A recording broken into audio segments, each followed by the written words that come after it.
Interview with Mr. Robert Henry Camidge at Carthage Armory, 28 March 2001. Interviewer is Lieutenant Colonel Robert von Hassel. Videographer is Mr. Wayne Clark. Mr. Camidge, tell me a little bit about where and when you were born and grew up. Where I was born? In Croghan, New York. When? 10th month, 4th day, 24.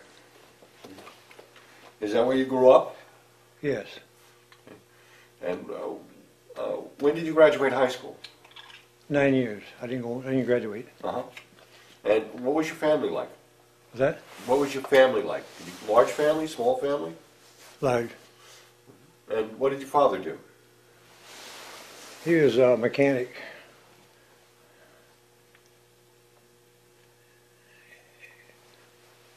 And how about your... He did mechanic work and ride bulldozer. Worked in the woods some. As a lumberjack. And your mother? She's a homemaker. Brothers and sisters? What's that? Did you have any brothers and sisters? Yes. How many? Yeah. 9. Well, that's a lot. 10 altogether with myself. 8 sisters and 1 brother. So what did you do after the 9th grade? After what? After you left school, what did you do? I went in the school, in the service. Okay. In the Navy. Why the Navy? Because my father was in the Navy, I guess. I kind of liked it. My father was on a USS Wyoming in World War I. So I think that goes the same for a lot of people that went in. I had no fear of water, for one thing. And so you entered in what year? In the Navy? 43. Okay. And where did you go initially in the Navy? Where did I go? Yeah. All over the world. No, I mean at first. At first? Yeah. Well, I took training at Sampson, Naval Training Station.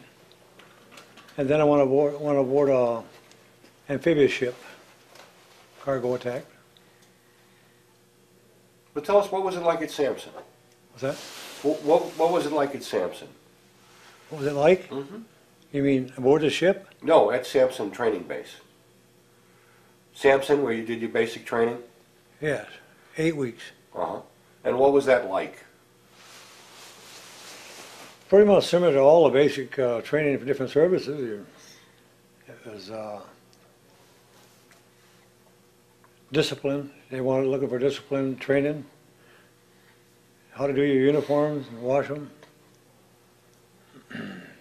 And we did a lot of marching.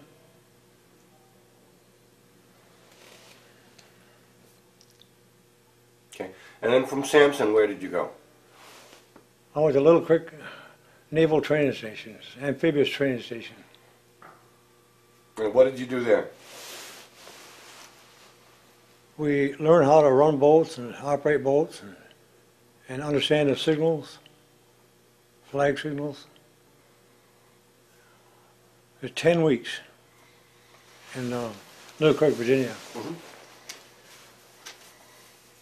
And then after we had our training there, we were qualified to go out aboard a bigger ship to operate from a ship. Landing craft training. We had Little Creek. And we shipped out of there to England, Newport, England. From there, Scotland, and then the Mediterranean Sea for 18 months.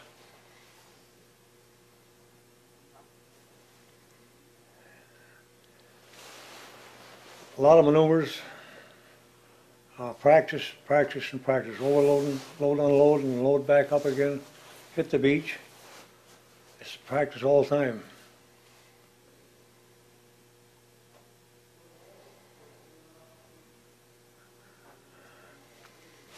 We were boat crews on this ship, but we still had duty on the ship while it was at sea.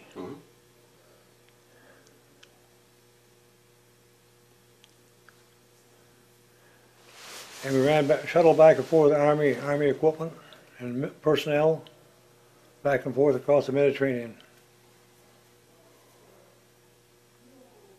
Now, were you involved in the Normandy landing?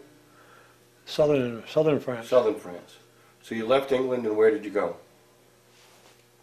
Came out of the Mediterranean, came home to Boston Naval Yard for repairs and dry docks. Mm-hmm.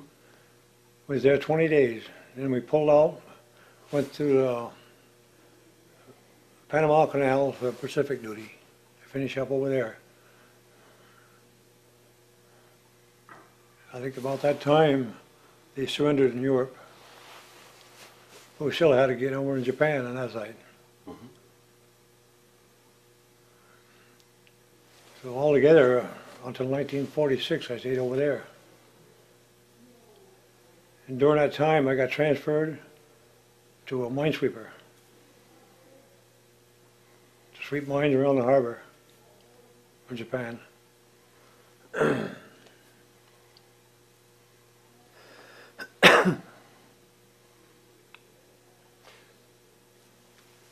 So you were sweeping mines in Japan after Japan surrendered? Around the harbors, sweeping mines that they planted and left. They also had their own people sweeping them with their own ships, because they knew where they were. Mm-hmm. We didn't. Had to look for them. Ever have any close calls with Japanese mines? No, when the ship I was on was all wood hull, and they wouldn't explode over a wood hull. But when we got one, cut it loose, it'd come to the surface, you could sand off maybe 100 yards and explode it with 50 calibers. I think the boys that had close calls maybe were the mine layers. They would, what do you call it? Defuse a mine. Mm-hmm. That's pretty dangerous work. Mm. Now, did you ever have any incidences involving Japanese kamikaze planes? Yes. The ship I was on, a USS YMS Andromeda, USS Andromeda, aka 15, had credit for downing 2 kamikaze planes at the Okinawa invasion. Were you on deck that day? Were you on deck when I seen one of them. I seen one of them. One of them came at us in a convoy and tried to get the hospital ship, and it was flying too high and they missed it. They come over and tried to get my ship. The gunners on my ship shot it down. So my ship had credit for 2 kamikaze planes. What were you thinking when you were watching that plane come into your ship? It happened so quick, you don't have much time to think. But they got the pilot. He was drowned. I don't know if he had a life jacket on or not, but they got him. He only had 10-hour flying time. 16 years old he was. He got his age and how long he'd been in flying airplanes. So it looks to me like all they had to be able to steer the plane. They don't care. They can't get out. They can't come back. They're locked right in. When he shot it down, it landed at probably 50 yards from a ship in the water. What did that make you think about the Japanese, that they were willing to commit suicide against your ship? It only tells me that if you had them cornered in the corner, they wouldn't give up. They'd rather shoot themselves than being captured.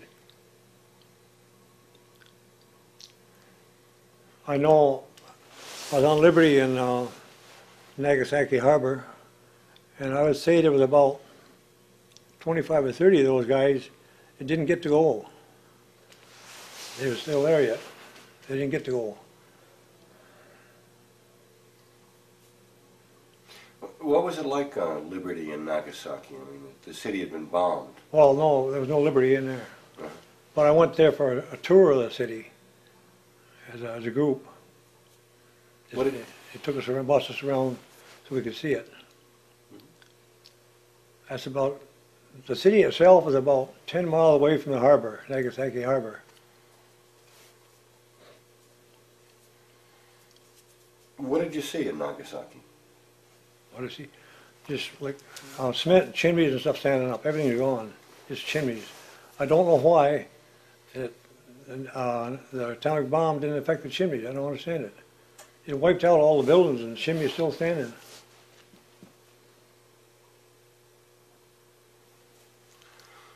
Do you remember what you were thinking when you were touring the city? Thinking. Yeah, what kind of impression did it make on you? Well, I see some of the people that they got affected. They had big growth all over their face and it looked terrible from the radiation. Did you think they deserved it, or did it make you feel like we had done something wrong, or? You mean that bomb? Yeah. No, because I had the feeling about the guys in Pearl Harbor, so I didn't feel sorry for them. Yes, the civilian I did, but not the military.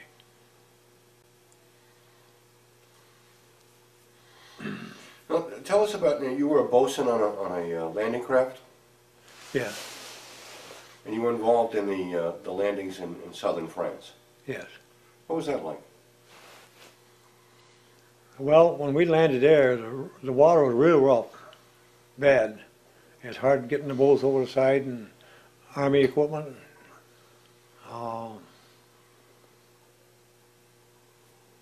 As far as the invasion on the land itself, I see Germans that was captured. But before we went into the invasion, they got a German corvette, which is a smaller destroyer, and they sunk it.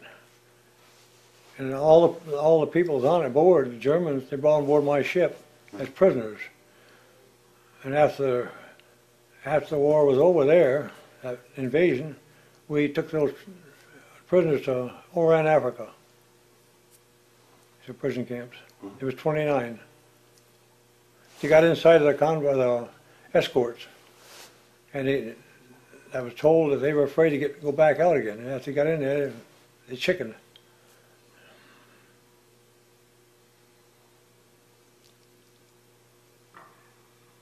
Indian invasion is usually do it early in the morning, and once they cut loose, the sky is all flashing guns all over it. Kind of scary.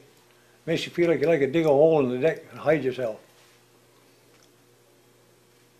Now, was Okinawa worse than southern France? Yes. How so? How come? Yeah. Airplanes. Suicide planes. In the invasion of Okinawa, I was ashore with some other shipmates, and on the beach in Naha, where the Naha River is, there was a Japanese suicide plane coming around along the beach. You couldn't have been over 70 feet off the beach. And there's an American plane, a Navy plane, after him. And he turned inland just before we got to where we were watching it. And he went inland and he blew up, and landed and crashed. And I remember the pilot's name of the American plane now. He was following him. When he was following him up the beach, a Navy ship was shooting at him too. He turned inland and dropped his bomb or whatever he had under him. That blew up and he landed and hit in the ground. I went over there and I seen it about a mile inland. I see him laying there, and I remember his name was James Calvert Jones, U.S. Naval Reserves, Lieutenant James Calvert Jones. They pulled him out of the plane. He was burnt up pretty bad. Mm-hmm. His intestines lay right on their lap.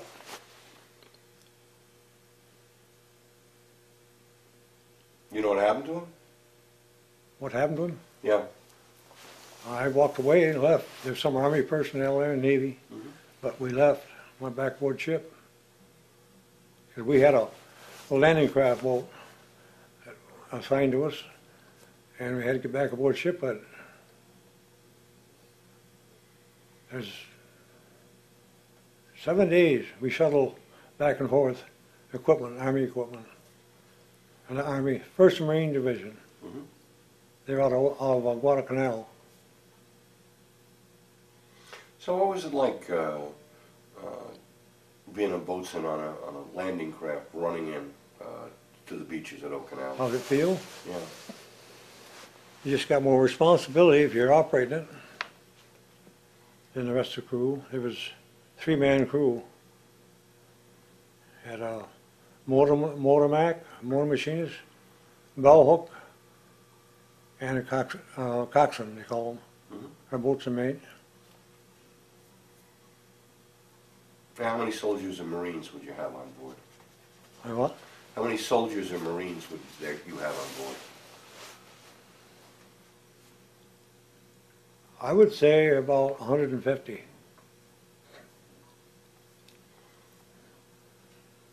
And we had all the military equipment like tanks, jeeps,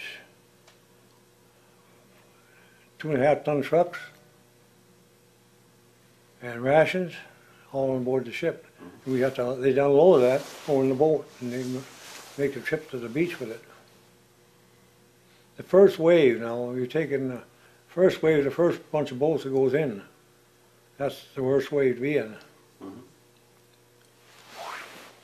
Like over in the Mediterranean, they invaded France. They had a mine set on posts, and they hit the little boat and blow the boat up. I could see some on the bottom as we went in. It already got there. The first wave. I wasn't in the first wave. They caught hell. Now in Japan, the biggest worry was getting in on the beach there was a coral. See, these boats are pretty thin. They're like 1/4-inch thick steel, and they hit that coral, punch a hole right through them. So they welded planking underneath them. They knew what they had, what they're going to run into.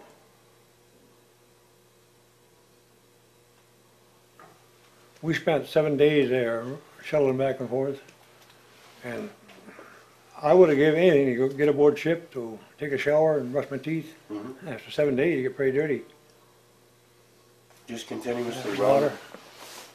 Yeah, that water. Sure. It said it could have side effect. Okay. So for 7 days you just ran around the clock?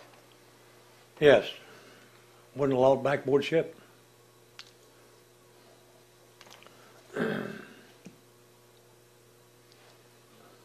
So you just continuously operated? Yes.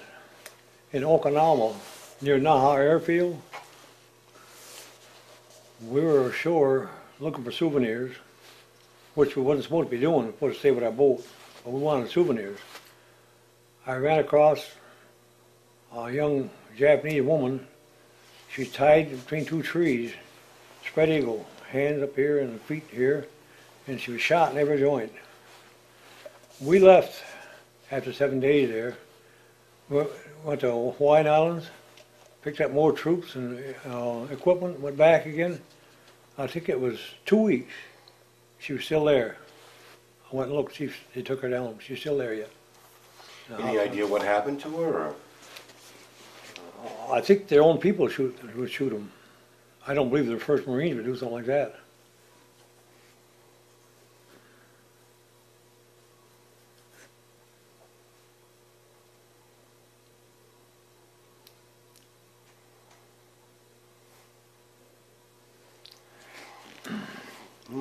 It must have been pretty hot there because we was gone 2 weeks. When we come back, you still see smoke and fire inland a ways. Mhm. That was April 1st, 45, April Fool's Day, Mhm. when they invaded that. I did see a lot of suicide planes around though, flying around trying to hit a ship. Most of them got shot down. Mhm. Like I said, they only had 10 hours, that one guy. That's all they had to do was steer the plane, steer it into a ship.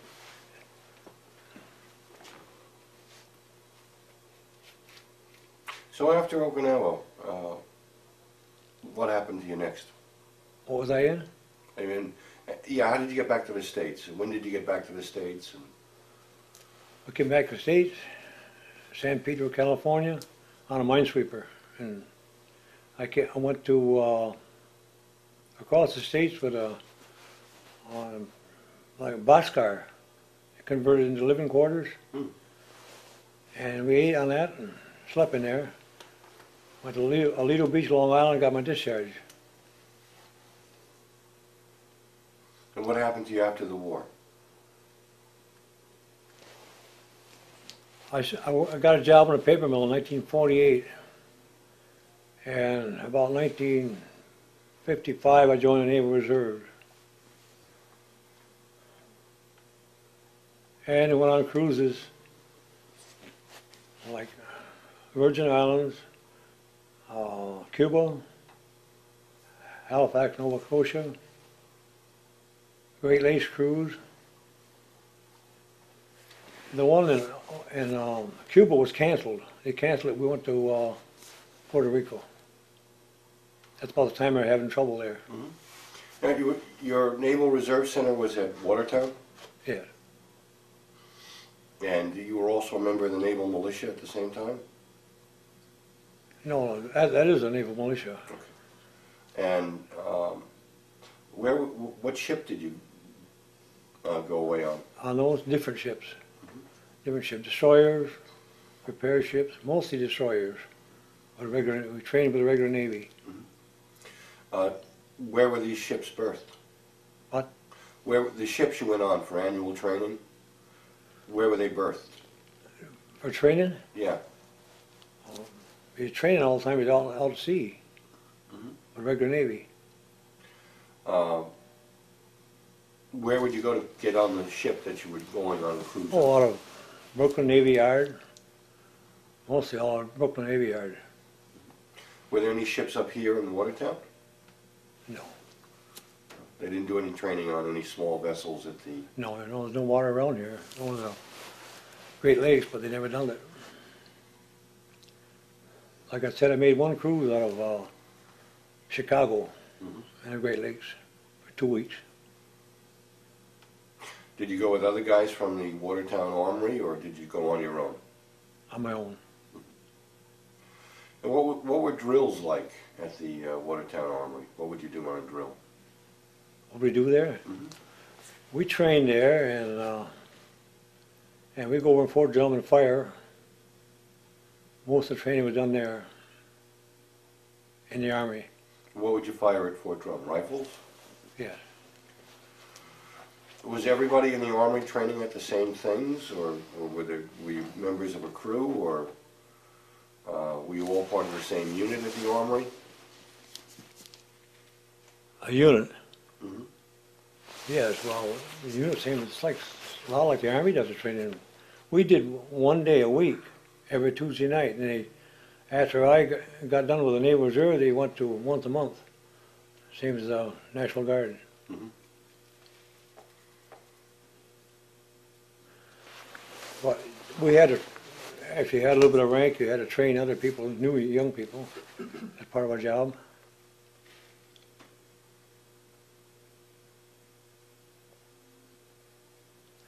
Well, getting back to over in the Pacific, after the invasion of Okinawa, we were anchored at Fukuoka Harbor, and they wanted volunteers for minesweepers. Well, I didn't want that. I had enough. So I had 36 points, and you had to have 38 points, or they'd transfer you. My ship came home. That was one of the most disappointing time in my Navy career. I want to come home. But I couldn't. I had to go on board this here minesweeper. Now, when did you leave the Navy? Oh, when you were with the Navy Reserve Naval Militia, were you ever called out for any state emergencies? No, but while at the National Guard I did. Okay. When did you transfer to the National Guard? Where we go? No, when did you transfer from the Naval? Right here. What year did you leave the Naval Reserve?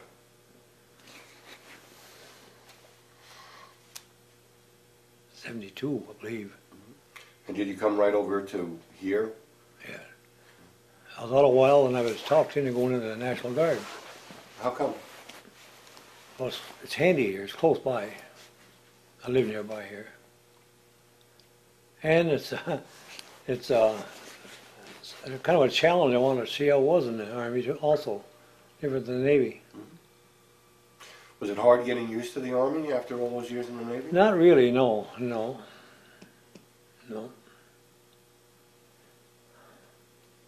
What did you do here? What was your job?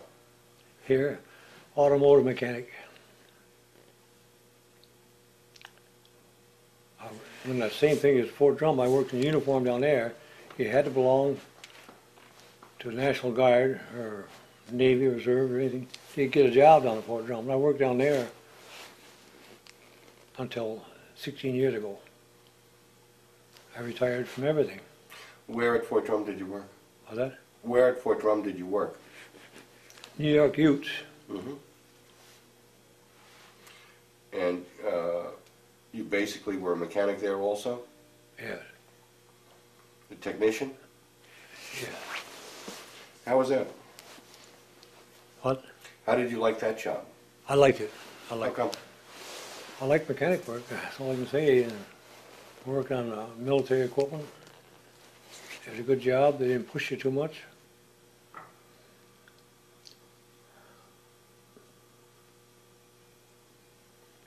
I worked on personnel carriers, tanks, graders, jeeps, about everything you can imagine. And this was equipment that was being used by units? Okay. The equipment was stored there and then units would take it out for training and then give it back to you? Yeah. Did you notice anything about how the equipment worked? Did it work well? Did the troops take care of it well? I'll follow you. What did you notice about the equipment after the troops used it and brought it back? The troops? Yeah, the soldiers who took the equipment to go train with, they train with the equipment and then they'd bring it back to you, right? Yeah. Did you notice anything from the way you got the equipment back? Did the equipment work well? Did they take care of it? Well, what we were doing is we'd repair equipment that the National Guard units would sign it out. It'd be inspected before they took it out. And we brought it back to inspect any deficiencies, anything water broken, they'd have to pay for it. We'd fix it. That was our job. Mm-hmm. And he'd come back another year and draw the same equipment. And it broke down and they had to pay for it during that period of 2 weeks' time training. And you retired from there at the same time you retired from your position in the Guard at Carthage? Yes, I retired from the National Guard, a technician, and retired as a 65-year-old for Social Security. Mm-hmm. It's all come at once. And when was that? Yeah. What year was that? Well, 16 years ago.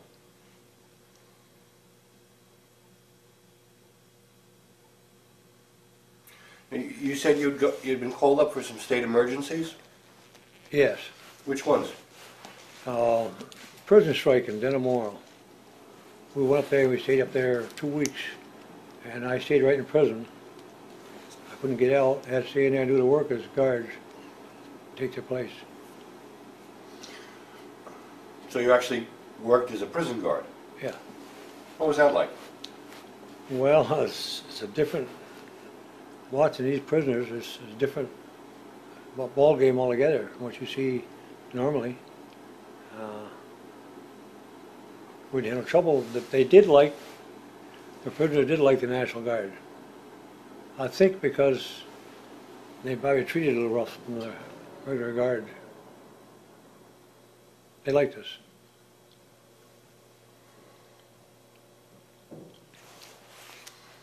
Where did you live? Where did you eat when you were at the prison? I was in there, Mhm. right in there, right in the prison.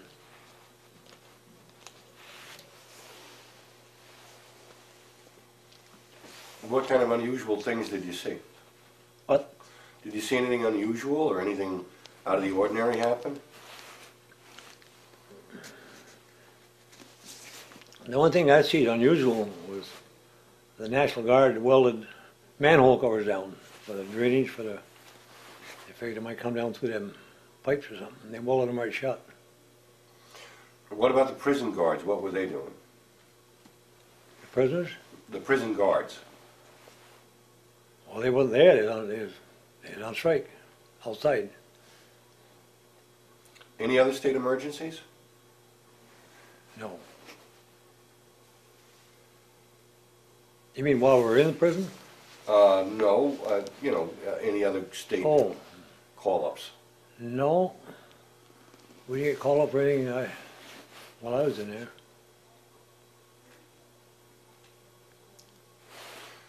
So how did it compare being in the Army National Guard to being in the Naval Reserve? I liked the Army National Guard because I didn't have to go very far, right here at home on Fort Drum. Or in the Navy, you're gone for 2 weeks, and sometimes you didn't know where you're going either, till you got on the ship. As far as the rough water, it didn't bother me. I never had no fear of water. I've seen some bad water too. These destroyers, when I was on this big ship, the destroyer escorts are away from us around maybe a mile. I used to watch those destroyers up and down in rough water. Sometimes you couldn't even see them. If you was in a trough, your ship was in a trough, and they were in one, you couldn't even see it. That's how bad it would get. I'm talking about 35 or 40-foot waves. But I used to think that I never want to go on one of those ships, because how rough it was. And then I ended up going on them when I got in the Naval Reserve anyway. Then I found it wasn't so bad.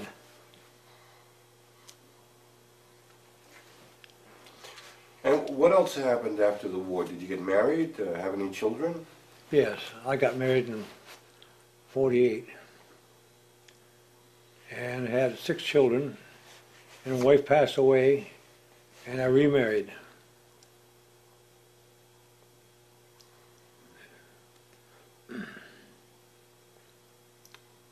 Now, what are your children doing now? What? What do your children do now? Your children, what do they do now? Well, one of them works in a paper mill, and one's in Kentucky, works in tobacco fields, and another one, she's just a housewife.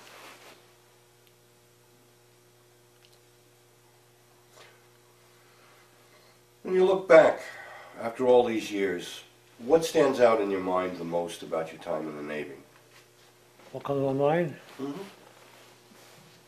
Well, sometimes my mind drifts towards it. I never forget it. The things I've done in there, you never forget it. What would you say is the thing that's most memorable? What stands out the most in your memory about the time in the Navy?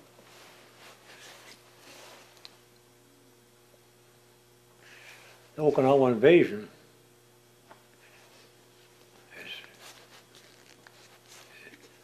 Brings back memories more than anything. Why that? It was rough going. You know, suicide planes, you're on main deck, and if one coming towards you, you don't know where it's going to hit the ship, spots you're in, or where it's going to hit. When we out at sea on AKA 15, but during the night, they'd get you up in the middle of the night anytime. You know what time it would be.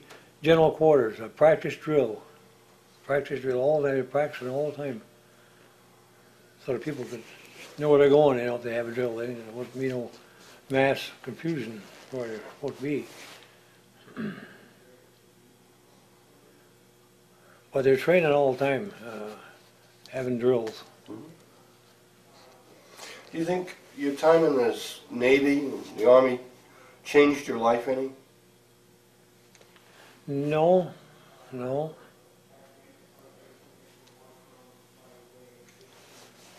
When he won an invasion of France, the night before we hit the beach, they had called us together for a meeting and told us that some of you guys won't be coming back, some will. You know, you have it on your mind a little bit. When you're a young kid like that, 19 years old. Some of you won't be coming back. You know. Lucky all of our people did come back. And they told us if we couldn't sleep, to write a letter home that night.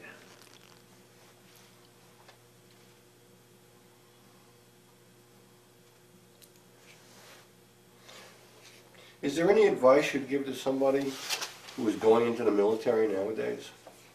What's that? Any advice you would give to somebody who was going to go into the military nowadays? Advice? Mm-hmm. I mean, what service to pick? No, or just how to get by, or, you know, what you should think about.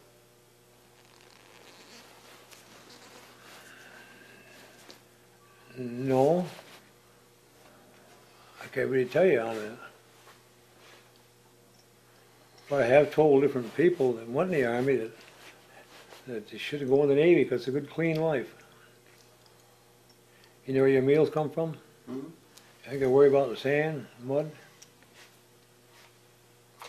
Well, we're coming down towards the end of the tape. Any last thoughts? Anything you'd like to say that we haven't covered? No. Why did you volunteer to be interviewed? What? Why did you volunteer to be interviewed? Well, I like to say they're looking for information. Some of the things that they didn't pick up, you know, they don't Right. have. One thing we didn't cover, tell us about the cannon. About the what? The cannon that you restored. Oh, the cannon? Yeah. Well, this Colonel Lindell met some high-ranking officers down in Albany and said they wanted to find somebody who could rebuild their cannon. He told them that he'd do it. He thought he had men could do it, some of his people in the National Guard. So they brought it up on a truck, and it's all in pieces, it rotted away. And you know, it's the barrel laying there, and all the pieces of wood, and the wheels and stuff.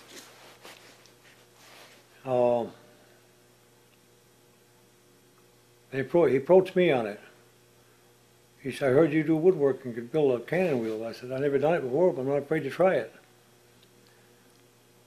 So he put me on it and another guy, a machinist, do some of the machine work. He cleaned up the barrel and all the iron work, and I did all the woodworking. It was a challenge. I liked doing it. First time I ever done it, but it turned out good. What did you use for plans? Plans? Mm-hmm. Well, you had those other pieces of wood that was rotted there, you know, like the spokes and sides of the wheels, and the sealer on them. How'd you make the metal tires? We used the old ones. And how did you clean up the tube? A what? How was the tube cleaned up? A tube? Yeah.